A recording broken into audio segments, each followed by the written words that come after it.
Bonsoir à tous, bienvenue encore dans cette nouvelle rubrique. Vous savez que ici nous sommes sans tabou et sans filtre. Et aujourd'hui j'ai un invité spécial. Vous la connaissez tous, mais j'ai besoin qu'aujourd'hui encore vous voyez l'humain derrière et non la personne des réseaux, et non la personne qui vous fait rire, et non la personne qui vous ambiance. Donc avec moi aujourd'hui Annabelle. Bonjour. Bonjour. J'espère que tu vas bien. Ouais, je vais bien. Un peu timide, mais pour le moment, mais je vais bien. Ça va, ok. C'est comment le Bénin déjà?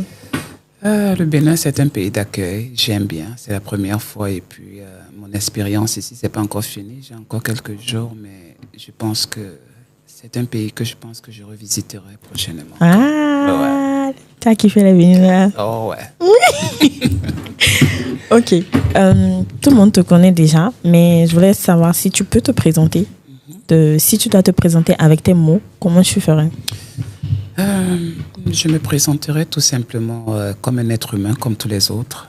Voilà, un être humain qui a des sentiments normal, comme toute autre personne. Et puis, je me présenterai tout simplement comme Annabelle, une influenceuse qui apporte un peu plus de la joie et de la bonne humeur aux autres. Et bon, c'est tout ce que je peux dire, tout. en fait. Ok, d'accord. La première question, on connaît tous ton contenu sur les réseaux et je voulais savoir qu'est-ce qui t'a poussé déjà à commencer ce genre de contenu, à te lancer dans ça? Dans ce genre de contenu, premièrement, je dirais avec mon monde, avec mon passé, avec tout ce qui s'est passé dans ma vie, parce que, bon, nous tous, on a eu un passé, et puis les passés ne sont pas les mêmes, donc je dirais, nous avons eu des histoires, mais les histoires ne sont pas les mêmes, et les miennes sont un peu plus choquantes, et je pense que à travers ça, je me suis inspiré de ma propre vie, de mon expérience et de tout ce que j'ai vécu pour pouvoir exprimer ça à travers les réseaux sociaux et apporter quelque chose de positif à ceux qui en ont besoin. Surtout l'amour. Donner le sourire, donner l'amour, mettre les gens à l'aise. Parce que nous sommes ici dans le monde pour apporter le sourire et non pas pour mettre les gens mal à l'aise. Mm-hmm. Et ça, c'est mon combat, de faire rire les gens et non pas les mettre mal à l'aise. Ok. Et en fonction des réactions, des retours que tu as, tu penses que tu as atteint ton objectif? Je n'ai pas encore atteint. Il y a encore beaucoup de combats à faire, surtout dans le continent africain. On a encore beaucoup de boulot à faire et des personnes comme moi, je pense que je serai la bonne personne pour continuer toujours à se battre pour le meilleur des autres. Non pas pour moi, mais pour les autres. Parce que moi, j'ai envie de me battre pour les autres. Pour que les autres puissent avoir une meilleure vie quand nous ne serons plus là, parce qu'il y a les générations futures qui vont nous suivre. Donc pour moi, j'ai envie aussi de laisser une petite trace. Ouais. Et je pense que le reste, les autres feront aussi. Moi, je trouve quand même que tu as atteint ton objectif, parce qu'il y a beaucoup de personnes qui passent leur temps à rigoler. Les gens qui sont stressés viennent sur tes vidéos et puis ils arrivent à se détendre quand même. Donc, franchement, tu fais quand même quelque chose d'impactant. Oh, merci beaucoup. Et moi, je veux savoir, parce que tu as parlé de chacun a sa vie, chacun a ses problèmes et tout. En dehors de, voilà, Annabelle qui fait rire les autres, est-ce que tu es heureux? Je ne suis pas vraiment heureux, à vrai dire. Je ne suis pas heureux. Je ne recherche pas aussi l'amour, comme si peut-être que j'achetais l'amour. Donc je prends comme ça vient. Parce que derrière les caméras, ou bien derrière la personne qu'on voit qui est Annabelle, il y a beaucoup de blessures, il y a beaucoup de chocs et de traumatismes. Et tout cela, je l'ai vécu toute ma vie parce que on a détruit ma vie en fait. Les gens qui ont détruit ma vie, ce sont des personnes qui viennent de ma famille particulièrement. Et un oncle, un père est là pour élever un enfant et non pas pour le détruire. Et c'est ça que moi j'ai vécu. Donc, ça n'a pas été facile pour moi. Après ça, ma vie a changé, beaucoup de trucs ont changé. Je me suis retrouvé seul, sans le soutien de personne. Je n'avais que moi. Et en fait, qu'est-ce que je peux te dire? J'ai été violée, en fait, par mon père, ouais, le frère de mon papa, direct dans la maison. Et ça n'a pas duré un jour, ça n'a pas duré 2 jours, ça n'a pas duré 3 jours. Ça a duré autant d'années que ça pouvait durer. Parce que quand j'étais un peu plus enfant, j'étais un peu, disons, un peu têtu. Et pour ma mère, elle disait que bon, il faut que je parte chez mon oncle pour que mon oncle essaie un peu de rester avec moi, essayer de causer avec moi. Mais elle ne savait pas qu'elle m'envoyait à l'enfer, ma propre mère. Et j'étais seule avec mon oncle, puis des choses qui se sont passées, ce ne sont pas des choses qui sont normales pour un enfant de cet âge. Quel âge? 7 ans et demi. Wow. Et cela a duré presque, puisque j'ai été sa femme, pendant près de 3 ans. À 7 ans, hein? Ouais. Il n'avait pas de compagne? Non. Et on ne vivait qu'à 2. Dans une petite ville au Cameroun qu'on appelle Edea. Et le pire dans ça, même quand ma mère venait me rendre visite, c'était pas... Je ne pouvais pas parler à ma mère parce que j'étais déjà sur son influence. Et donc, c'est comme s'il me dominait. J'étais vraiment enfant. Beaucoup enfant. Et c'est ça qui a aussi poussé la mort de ma mère aussi. Comment ça? Parce que à un certain moment donné, j'étais tombé malade. Voilà, parce que quand je grandissais, et puis 10 ans, 11 ans, j'avais complètement changé. Je me détestais moi-même à cet âge-là, alors qu'à cet âge-là, c'est pas normal. Non. Et j'étais obligé de me livrer à ma mère pour expliquer à ma mère la situation, en fait. Mais Elle n'a pas supporté.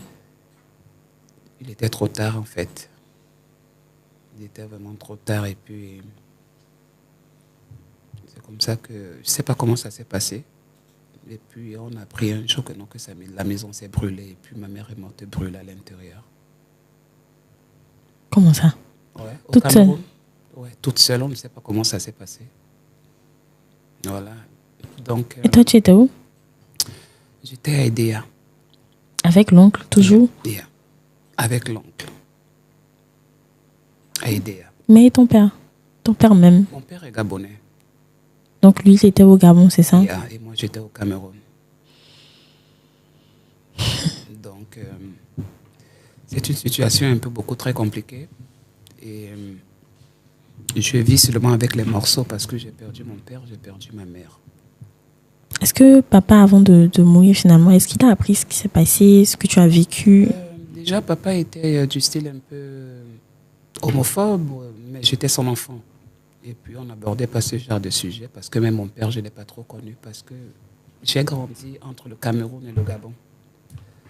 Et puis, avec mon père, on n'avait pas vraiment des relations. Et après, je suis allé vivre avec lui, après la mort de maman. Et puis, papa aussi est mort aussi 1 mois après. On ne sait pas où c'est. En fait, je ne sais pas comment je peux expliquer vraiment ça, mais il y a beaucoup d'événements qui se sont passés. Enchaîné, oui. À 11 ans, là? Ouais, beaucoup de trucs se sont passés. Et puis, je me suis retrouvé seul. Tu sais qu'en Afrique, on n'a pas vraiment beaucoup de soutien. Si ton père et ta mère ne sont plus là, tu devrais prendre des responsabilités pour toi-même. Et il a fallu que je fasse quelque chose à travers les réseaux sociaux et donner l'amour que moi je n'ai pas eu, moi je veux le transmettre aux autres. C'est pourquoi j'ai préféré aller sur les réseaux sociaux pour essayer de...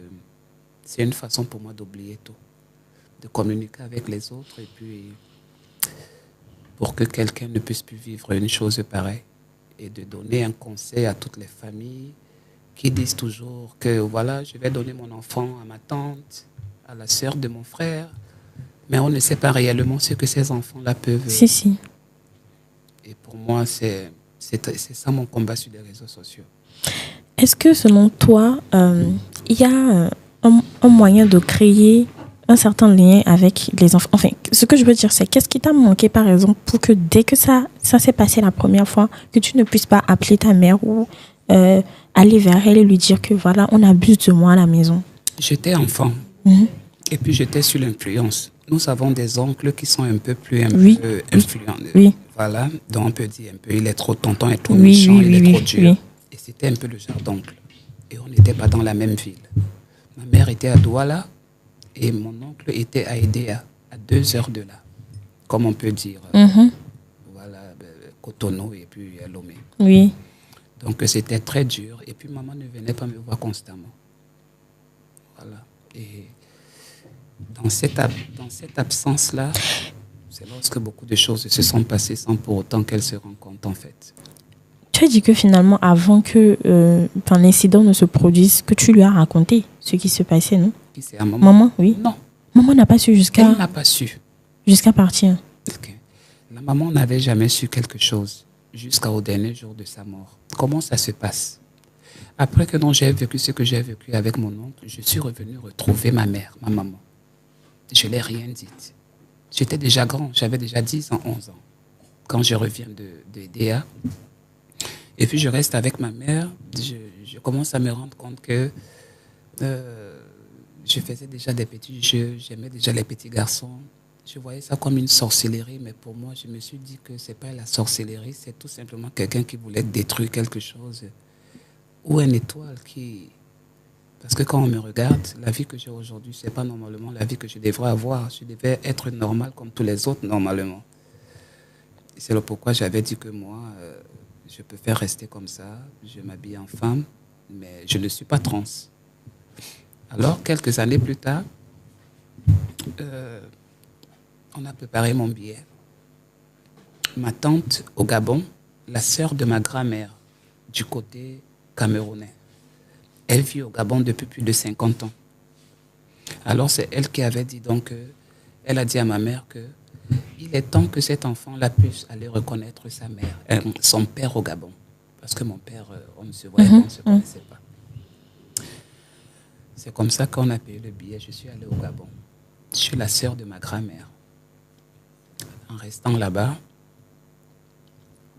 ils m'ont torturé. Ils m'ont demandé de laisser l'homosexualité. Tout ça là, c'est à 11 ans, hein? 11 ans, 12 ans. Oui. Ils m'ont torturé, ils m'ont tapé, je ne partais même pas à l'école. Mais entre-temps, ma mère avait dit que il faut que je parte là-bas pour que je puisse un peu avoir un avenir un peu plus meilleur au Gabon. Ma grand-mère va s'occuper de moi, on va me mettre à l'école. J'ai mes oncles aussi là-bas, mais les autres oncles du côté maternel. Du côté de... oui. Et puis j'ai vécu l'enfer. Alors comment j'ai fait la rencontre avec mon père? Au Gabon, j'ai mes demi-frères et mes demi-sœurs avec une marâtre, donc ma belle-mère, avec qui a connu ma mère à l'époque quand ma mère était au Gabon. Alors j'avais des frères dans le quartier, là où ma grand-mère habitait. Alors, un jour, la sœur la femme de mon père passe. Elle me dit que c'est toi l'enfant de David. J'ai dit oui. Tu es arrivé quand? Tu es venu quand du Cameroun? Tu avais déjà ton père? Après, je lui ai glissé un papier. Je ne vais pas bien. Dis à papa que je ne vais pas bien, je veux rentrer. Je veux être avec lui. Je ne mangeais pas. 7 garçons m'attachaient avec des chaînes et on me tapait. Parce que moi, je sortais, j'étais vraiment têtu. Je sortais pour aller me balader parce que je me voyais comme si j'étais en prison. Et quand je rentrais, tout le monde m'attachait et on me tape. Leur propre neveu. Et ce que j'ai vécu, en fait, je suis un survivant, en fait. Sinon, je serais déjà mort depuis, je te jure. Et moi-même, je me demande même parfois comment j'ai fait pour... Mais je pense que quand on grandit, beaucoup de choses changent. Quand on grandit, beaucoup d'idées viennent, on rencontre aussi beaucoup de personnes. Mais j'ai beaucoup souffert. Et quand je rencontrais mon père, quand on m'avait tapé, on m'a torturé, j'avais des blessures sur tout le corps. Si je te montre mon dos, je te montre des cicatrices, tu vas crier. Et pour moi, j'ai dit que comment on peut être dans une famille et puis tu oses faire ça à l'enfant de ta sœur ou de ton frère. C'est impossible. On est là pour lui donner une éducation et non pas pour détruire. Les enfants sont précieux. Pourquoi moi, on ne m'a pas donné cette chance? Alors c'est comme ça qu'on me tape un jour. Mon père vient donc me voir à la maison. Les Camerounais disaient que tu as abandonné l'enfant depuis, on ne te donne pas l'enfant. Donc, il ne voulait pas le rendre. Il ne voulait pas que tu partes avec lui. J'ai seulement causé avec lui. Là, il me dit, ne t'inquiète pas, je vais m'en occuper. Et après, mon père m'a fait signe. J'ai causé avec lui. Il m'a dit que non, il faut que je lui retrouve dans un studio photo pour qu'on me fasse des photos pour qu'il puisse avoir des raisons au tribunal. Je suis sorti très tôt le matin. Et puis, je suis allé au studio. Mais mon père n'était pas venu. Et quand je suis rentré à la maison, on m'a encore tapé et on m'a attaché. Mais entre-temps, ce n'était pas la faute de mon père. On l'avait envoyé en mission aux États-Unis.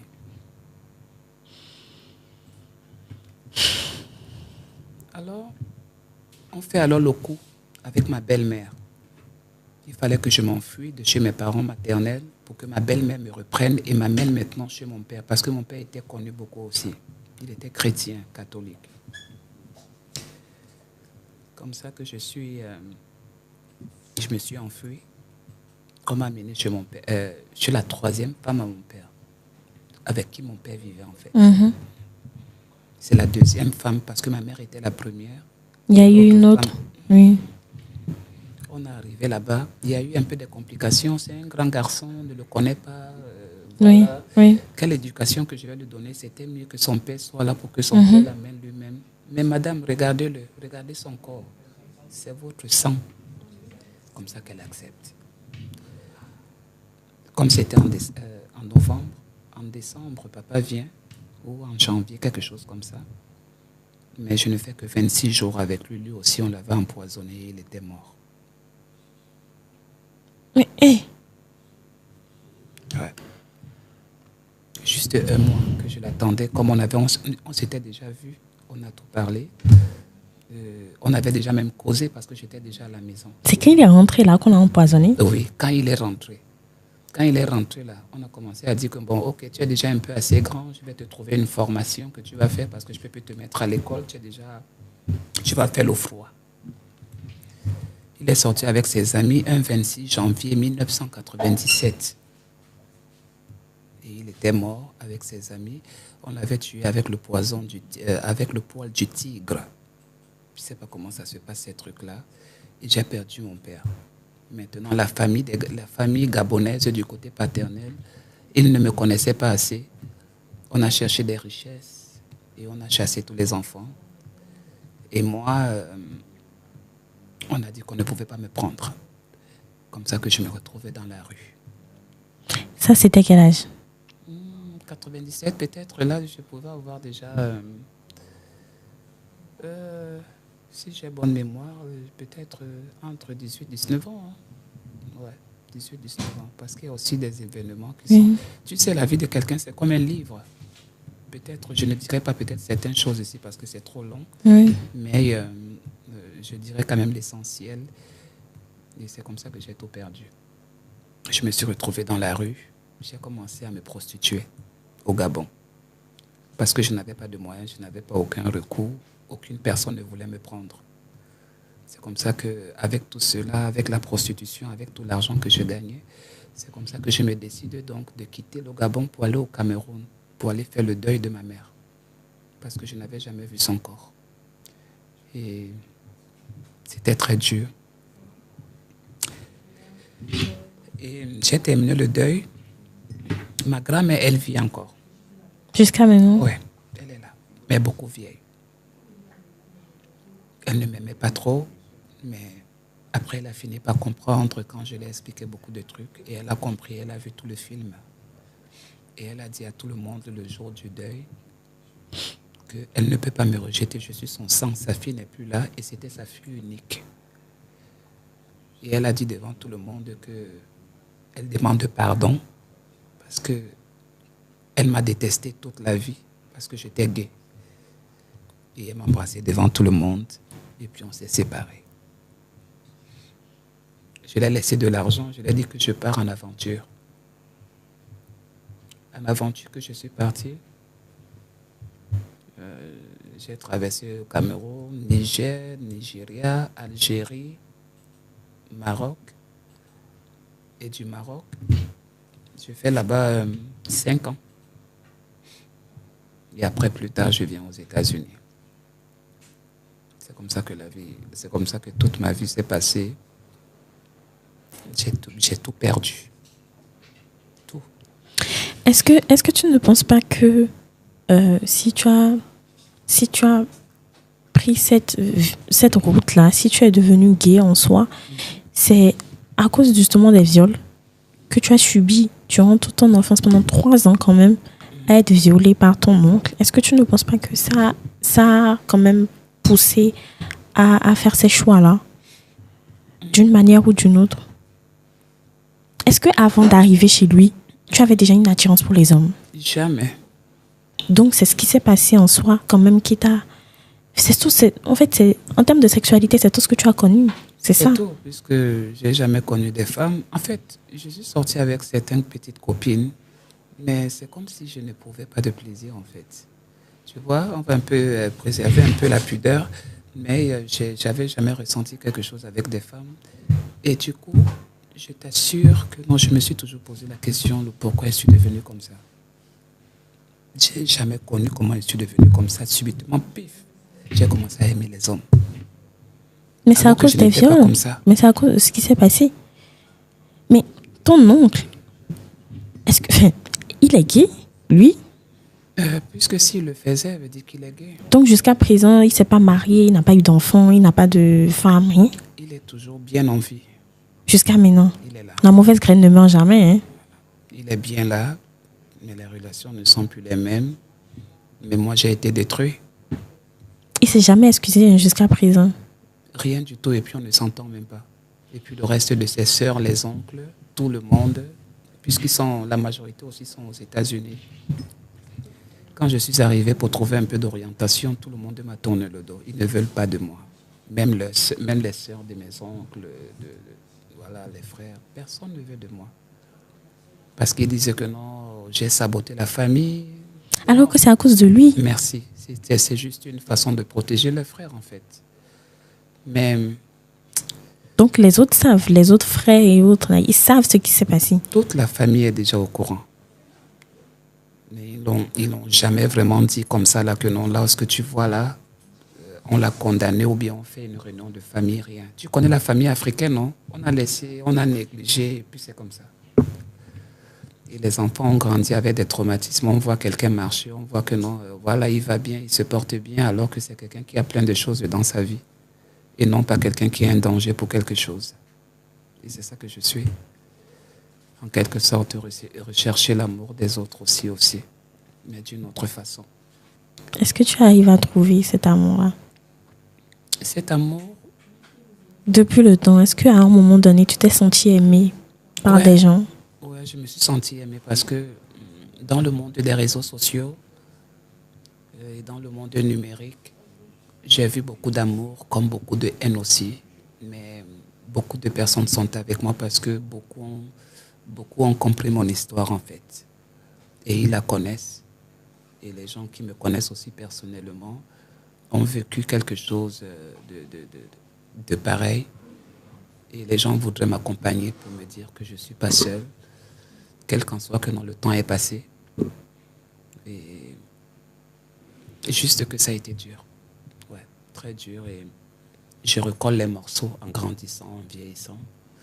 Je recolle les morceaux, mais ma vie ne sera plus jamais la même. Ah, c'est clair. Hein.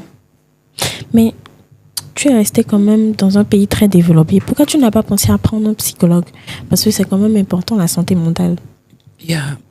Chez les Blancs, vraiment, je n'ai pas envie trop de toucher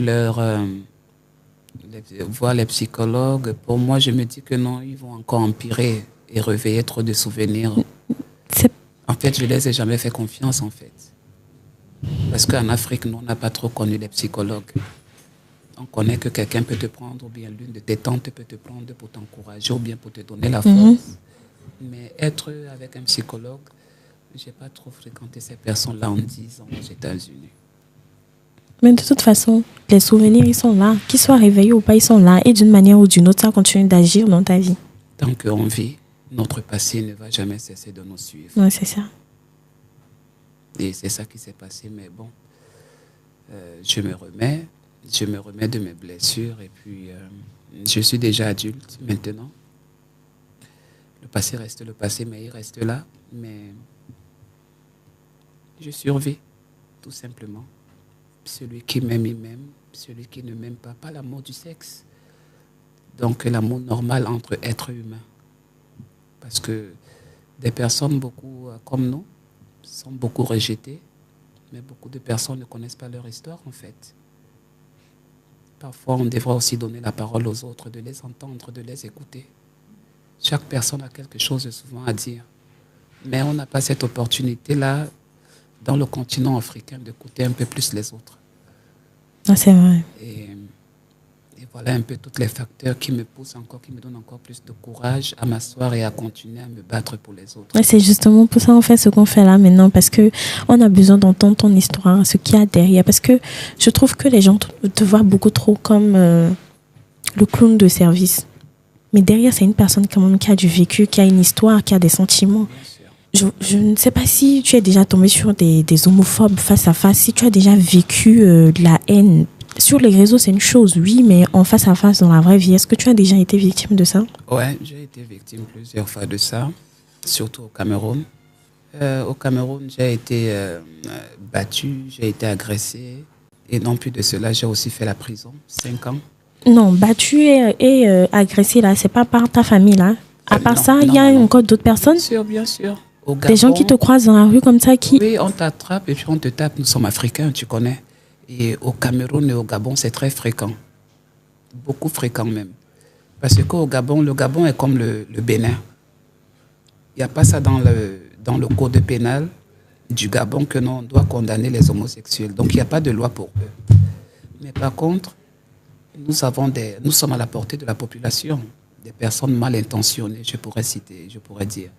Donc j'ai été battu, j'ai été agressé quelquefois, bastonné, tapé. Et puis, je me suis toujours en sorti. Ça n'a pas été facile. Et puis, mais on fait avec, c'est tout ça là qui me pousse à sortir complètement de l'Afrique parce que certaines personnes m'ont dit que ta place n'est pas ici. Il faut que tu sortes de ce pays pour trouver un peu mieux ailleurs. C'est pourquoi j'avais mis dans mon idée de sortir en aventure pour... Depuis que tu étais parti, tu n'es plus jamais revenu? C'est la première fois en 10 ans. Que tu reviens encore en Afrique? Ouais, c'est la première fois que je viens en Afrique et c'est le Bénin que je suis venu pour la première fois depuis 10 ans. Et c'est quoi la sensation? Comment ça se... Enfin, qu'est-ce que tu ressens? La sensation, je me ressens vraiment chez moi parce que je vois mes frères, je vois mes sœurs, je vois la même peau que moi. Oui. Et c'est vraiment de l'amour. Même si on ne se parle pas, même si l'esprit est commun, mes frères restent mes frères. Mes sœurs restent mes sœurs. Mais en Europe, en Occident, c'est pas ça. On a trop de discrimination là-bas. Ah oui? Même là-bas? Bien sûr. Discrimination raciale, homophobie. Mais seulement que... Le combo des deux, waouh! Oui, seulement que non, le niveau de la brutalité n'est pas la même. Au moins là... J'ai les frissons. Ça arrive. Donc seulement que là-bas, on ne touche pas les gens. On n'agresse pas les gens, mais tu peux tomber sur des mauvaises personnes. Nul n'est à l'abri de quelque chose. Donc, un incident peut arriver à n'importe quel moment. Donc, mais sinon, je préfère quand même vivre aux États-Unis parce qu'en 10 ans, j'ai jamais été brutalisé. J'ai jamais été battu. La loi nous protège. Les associations nous protègent. Et... je vis là-bas, je fais ma vie et puis j'ai juste parfois aussi besoin d'orientation pour connaître un peu plus mieux comment aider, comment faire. Parce que ce que j'ai vécu, moi, je voudrais laisser quelque chose pour que personne d'autre ne puisse jamais faire ça à quelqu'un. Parce que c'est comme ça. Je pense que moi, enfin, en tout cas, moi, de mon côté, le conseil que je vais te donner vraiment, c'est de prendre en compte quand même les psychologues. Un psychologue. Oui, franchement... c'est vrai que peut-être même dans un psychologue, tu peux trouver des homophobes, mais trouve quelqu'un qui va vraiment te comprendre et va vraiment t'écouter. Parce que, qu'on le dise, quand tu parlais, les larmes sont venues à tes yeux, je les ai vues, tu vois. L'histoire est quand même encore là. Et si toi-même, tu n'arrives pas à guérir, tu ne pourras pas aider ceux qui ont vécu la même chose que toi. Moi, j'ai bien envie que ça soit toi qui leur tende la main. Mais pour ça, il faut que toi-même, tu guérisses. Parce que faire rire les autres, c'est bien un temps. Mais quand tu rentres à la maison, quand tu es seul là, ta vie te retombe dessus. Tout ce que tu as vécu, tout ce que tu ressens, ça te revient à la surface, en fait. Mais c'est vrai ce que tu dis. Au lieu de psychologue, quand même aux États-Unis, j'ai vu des thérapeutes. Ah oui. Et comment ça se passait? Ça s'est passé comme, par exemple, comme Oui, on discute oui, actuellement, oui. discuter, parler de ça, Oui. donner plusieurs facettes. Mais la seule chose que je n'ai pas aimé, c'est les comprimés qu'on me donnait. Il faut boire les comprimés aussi, les comprimés de la dépression, des trucs un peu comme ça. Moi, je suis africain. Comprimés de dépression, c'est pour les... Je dis que je ne veux pas devenir fou. Parce que des trucs comme ça, là, eux, ils prennent leurs médicaments et ils savent, tu vois, mais moi, ça peut me faire encore dérailler au lieu que ça m'aide, ça peut me détruire. Oui. Et c'est de ça que j'ai peur. Parce que si c'est pour le blanc, si on constate un seul instant que non, quelque chose ne va pas dans ta vie, on peut t'interner. On peut même t'enfermer pour qu'on te soigne. Mais on va te soigner de quoi? Si tu n'as pas la volonté, on va te soigner de quoi? On va te donner les comprimés et puis voilà, et puis voilà, et puis c'est parti, et puis tu vas perdre. Donc pour moi, c'est pas très sécurisant. C'est pourquoi j'ai décidé de ne jamais toucher les comprimés des blancs en matière de dépression ou de quelque chose. Ça, ce sont mes droits. Parce que je sais qu'est-ce que ça fait. Parce que j'ai vu des gens qui ont bu les comprimés, ils sont revenus comme les gens qui sont un peu fous, un peu genre. Et moi, j'ai eu peur de ces comprimés-là. C'est pourquoi je dis la thérapie aussi est très bien. Mais il faut seulement trouver de bonnes adresses, de bonnes personnes. Si. Voilà, mais pas n'importe qui ou n'importe quoi, en fait. Tu as dit tout à l'heure que tu aimerais aider justement les gens et tout ça. Est-ce que tu as déjà des pistes de solutions, des trucs parce que bon, moi je pense que chez eux là-bas, le travail est quand même fait. Parce qu'il y a des associations par-ci, par-là, et puis la loi vous couvre. Est-ce que tu ne penses pas que guérir de ton traumatisme, ça sera venir faire des actions, mais en Afrique? Parce que c'était ta bête noire. Oui, aujourd'hui, tu as passé un cap et tu es venu en Afrique. C'est quand même un grand chemin que tu viens de franchir là, une grande barrière. Mais moi, je pense que le travail que tu as à faire, c'est ici. Parce que ceux qui sont ici, comme on disait tout à l'heure hors caméra, ceux qui sont ici, ils continuent de souffrir. Ceux qui sont ici, on continue de les insulter, de les critiquer, de leur jeter la pierre dans la rue. Je pense que le travail qu'il y a à faire, c'est ici. Les lois qui sont créées là-bas, là, il faut faire des combats ici pour ça. Moi, je sais que ça ne sera pas facile. Mais si tu as vécu tout ce que tu as vécu, c'est pour une raison. Et je pense que la personne qui sera la mieux placée justement pour faire ça, c'est toi. On peut. Rien n'est impossible. Seulement que la vie n'est pas une garantie. Si. On peut être là aujourd'hui, on n'est plus là demain. Oui. Donc, on va seulement tout mettre entre les mains de Dieu et voir comment les choses vont progresser avec le temps. Mais je pense bien qu'on peut beaucoup travailler avec des personnes comme toi aussi. Je pense que, et d'autres personnes, et si on se rassemble et puis on continue comme ça, je pense bien que on peut faire quelque chose. Moi, mon problème, c'est que je suis devenu quelqu'un que je ne voulais pas être. Parce que mon destin n'était pas ça. Parce que même sur les réseaux sociaux, les gens regardent, mais celui-ci, on ne lui comprend pas. Il porte les habits de femme aujourd'hui, il est un garçon demain, il est en femme aujourd'hui, mais il veut quoi exactement? Mais les gens ne comprennent pas. Parce que je reviens toujours à ma nature, je veux être celui que j'ai toujours été. Mais ils ont tout détruit, tout complètement détruit, ils m'ont laissé comme ça. Et hormis de ça, ils ont pris mes parents aussi. Pas d'orientation. Qui va m'éduquer? Qui va me donner des conseils? Il a fallu que je me batte seul depuis mon bas âge, me battre avec des idées, et puis jusqu'à ce que je grandisse, et puis je mûris, et puis je décide de partir en aventure seul. parce qu'il n'y avait pas ma place en Afrique. C'est comme ça que je suis sortie, mais déjà, je tire un chapeau parce que j'ai quand même réussi de mon aventure à ici, parce que du Maroc, de l'Afrique, du Maroc jusqu'aux États-Unis, j'ai tenté plusieurs fois de prendre la pirogue pour aller en Espagne, de 4 fois, plus de 5 fois. Ça n'a pas réussi. L'eau m'a toujours rejeté. Je me suis même noyé. Les gardes-côtes nous ont prises, les gardes marocains nous ont prises. C'était comme un jeu pour nous. Mais c'est notre vie aussi qu'on risquait. Et puis j'étais obligé de demander à Salium, donc de demander en tant que réfugié pour que j'arrive à quitter le pays.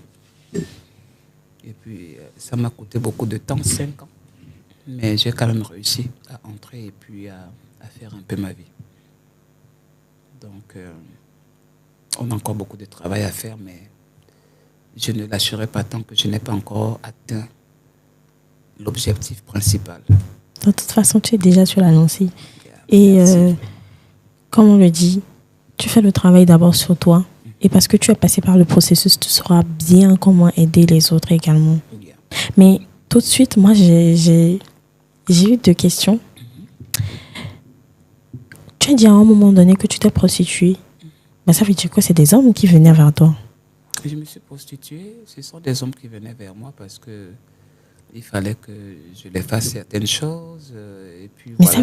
ça veut dire justement que tu n'étais pas seule à être comme ça. Ce que je veux dire, c'est que pourquoi c'est toi qui as été autant malmenée alors que des gens comme toi, il y en avait plein?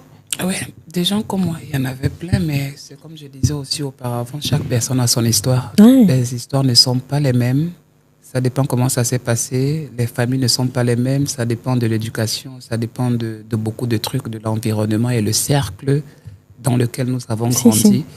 Donc, après ça, peut-être 1 an ou 2 ans ou quelques années se sont déroulées avant que...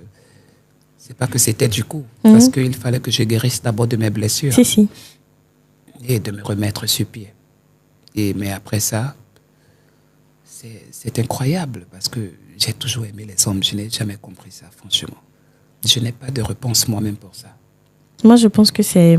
Franchement, je n'ai pas la science infuse des choses, mais je pense que c'est ce qui s'est passé. Ouais. Et là, tout de suite, en fait, ça me fait voir les choses différemment. Je me dis, est-ce que toutes les personnes aujourd'hui qui sont gays ont eu une histoire particulière qui, justement, les a orientées de cette manière, où il y en a qui vraiment c'est inné depuis qu'ils sont nés, ils aiment les hommes et tout. Parce que toi, je pense que c'était pas comme ça quand même quand tu es né directement. Comme tu l'as dit, tu avais une histoire différente, mais la force des choses, ce que tu as vécu, t'a poussé quand même à changer de voie. Est-ce que c'est la même chose pour tout le monde? Je sais pas, est-ce que tu as déjà discuté avec des gays comme toi? C'est quoi leur histoire à eux? Qu'est-ce que... De toutes les façons, moi, j'ai toujours dit... On ne naît pas quelque chose, mais on le devient. Oui. Mais d'autres homosexuels disent, c'est faux, on naît quelque chose et on le devient. J'ai dit, donc tu veux me dire qu'on est président, quand tu es bébé, après tu deviens président? C'est impossible. Mais d'autres homosexuels disaient que non, moi je suis né comme ça. Je leur ai dit non, on ne naît pas quelque chose, on le devient. Ils n'ont jamais accepté, mais moi j'ai toujours dit, je ne suis pas né comme ça, je le suis devenu. Parce que je n'étais pas comme ça. Mais eux, ils disaient que non, ils sont nés comme ça. Chaque personne a son opinion, chaque personne a sa façon de penser. Donc, mais du coup, là, si on réfléchit bien, tu rejoins quand même un peu les personnes qui disent que c'est une maladie. Il y en a qui disent que l'homosexualité, c'est une maladie. Même s'ils ne sont pas contre, ils disent que c'est quand même quelque chose qui les a poussés à devenir comme ça. Est-ce que tu penses que c'est la même chose pour toi qu'on peut en guérir en soi? Je suis d'abord très spirituel aussi, chrétien, catholique, et puis chrétien. Bon, mes parents étaient catholiques, mais moi-même, je suis protestant. Et je connais un peu les petites lois de la Bible, pas les grandes lois qui interdisent l'homosexualité. En tout cas, même chez les musulmans, il y a le Coran qui interdit l'homosexualité. Même ça interdit aussi beaucoup de trucs. Nous ne sommes pas à l'abri. Nous tous, nous sommes des pécheurs parce qu'on a, tu vois, on a transgressé quelque part. Donc, pour moi... je ne sais pas vraiment si c'est une maladie. je ne pourrais pas soutenir quelque chose dont moi-même je ne connais pas quelle est sa production, d'où ça sort ce truc-là. Je ne sais pas d'où ça sort, donc du coup, je ne saurais pas vraiment quoi dire. Est-ce une maladie, la sorcellerie, ou qu'est-ce qui se passe? Je ne comprends pas. Et on est tellement nombreux dans le monde entier.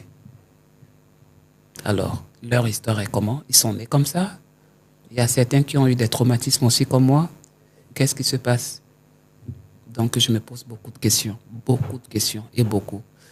Et il n'y a personne qui peut me donner ces réponses. Tu vas les chercher. Et je vais les trouver. Oui. Parce que c'est toi, justement, c'est toi qui vas donner ces réponses-là au monde. Et si c'est que c'est une maladie et qu'il faut en guérir, moi, je n'ai pas d'avis particulier par rapport à ça parce que ce n'est que les personnes qui l'ont vécu dans l'âme qui puissent comprendre en fait tout ce que c'est.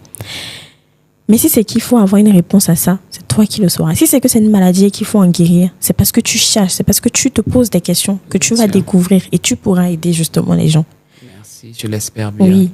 En fait, tu vas chercher à force de parler parce que je pense qu'aujourd'hui, à cause de l'homophobie de certaines personnes, les gays n'arrivent pas à s'ouvrir, à parler, à discuter avec les gens, à raconter leur vie, à raconter leur traumatisme. Donc, avec toi, ils seront beaucoup plus à l'aise parce qu'ils vont se dire, elle est comme moi. Bien sûr. Tu vois? Donc, tu t'approches d'eux, tu discutes avec eux. C'est quoi l'histoire de chaque personne? À travers l'histoire de chacun d'entre eux, tu arrives à comprendre, tu arrives à faire des liens, tu arrives à voir. Si c'est que chacun naît, si c'est que certains, comme ils le disent, ils sont nés comme ça, il n'y a rien eu d'extraordinaire, c'est que tu sauras qu'il y a des cas comme ça. Mais si c'est que chacun d'entre eux a une histoire différente, a une histoire impactante, a une histoire poignante, tu sauras que ça vient de quelque chose. Et ceux qui sont devenus, ce n'est pas de leur faute, mais c'est à cause des coups de la vie. Bien tu sûr. vois? Et franchement, moi, j'ai hâte. J'ai hâte que tu trouves ces réponses-là parce que d'une manière ou d'une autre, tu vas changer le monde et tu vas répondre à la question de beaucoup de personnes. Ouais. Moi, je te souhaite. Je le souhaite aussi, Franchement, moi-même aussi. On vient de te trouver un nouveau combat.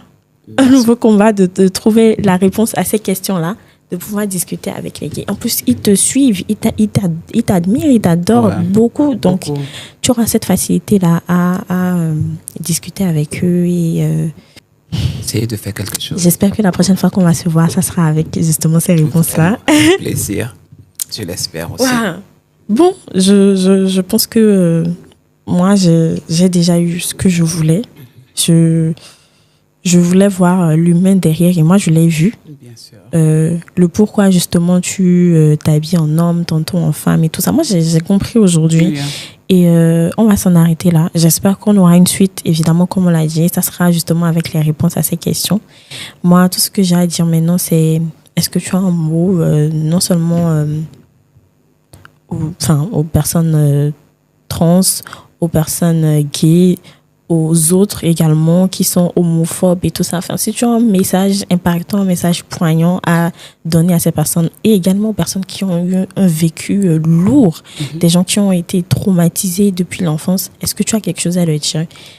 À toi de gérer. Je n'aurais pas grand-chose vraiment à dire au monde LGBT, mais les LGBT, je vais juste les envoyer le message pour dire je ne connais pas leur histoire. Mais je peux imaginer beaucoup de choses. Je peux même les ressentir. Et je vais seulement leur donner du courage, de la force et d'être fort. Et s'ils croient en Dieu, qu'ils prient aussi. La prière est très importante parce que c'est la prière qui nous soutient, qui nous maintient en vie. Et que je suis avec eux de tout cœur et que je me battrai comme je peux pour leur rendre leur sourire. Parce que je pense que leur sourire, leur joie de vivre a été volée et je dois les restituer leur vie normale. Donc beaucoup de courage à eux. Et pour les homophobes, il y en a des homophobes partout. On est libre de aimer qui on veut, on est aussi libre de détester qui on veut. Mais on n'a pas le droit de condamner. Parce que nous tous, si tu me juges, moi, veut dire que toi aussi, on peut te juger. Ouais. Donc, qui n'a jamais péché, jette la première pierre. Hein, oui. Ouais. Donc, pour les homophobes, on vous aime, vous êtes nos frères, vous nous aimez peut-être pas, mais essayez aussi de nous comprendre ou de comprendre les autres. Ne lancez pas très vite la pierre parce que vous ne savez pas qu'est-ce que vous faites, quel mal que vous faites pour les autres en fait. Donc essayez d'écouter vos frères, soyez compatissants. Si vous n'êtes pas compatissant, au moins soyez tolérants.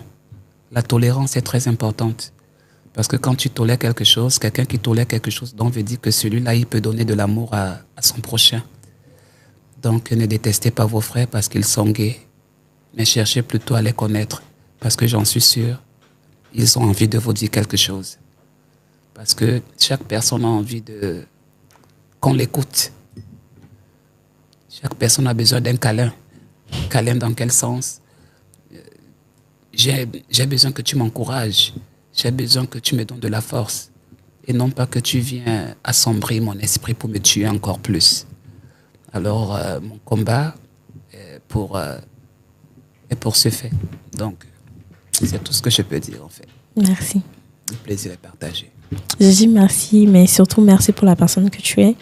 Parce que tu es très ouvert d'esprit.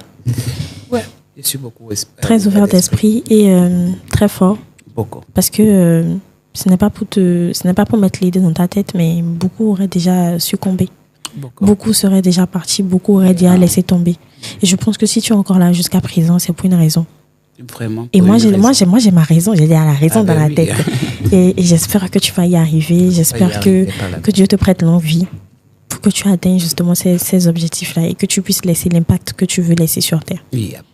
Merci encore d'être venu. Merci de t'être ouvert à moi. Merci à toi de m'avoir reçu. Oh, c'était un plaisir. Yeah. Ok, c'est bon, on a fini. Merci beaucoup et j'espère que vous allez voir les gens d'une autre manière. Vous serez beaucoup plus tolérant, comme il a dit. Même si vous n'acceptez pas, vous pouvez ne pas les détester. Je peux comprendre que certains n'acceptent pas parce que c'est pas ce qu'ils ont connu. Mais ne les détestez pas. Parce que ce sont des personnes à part entière.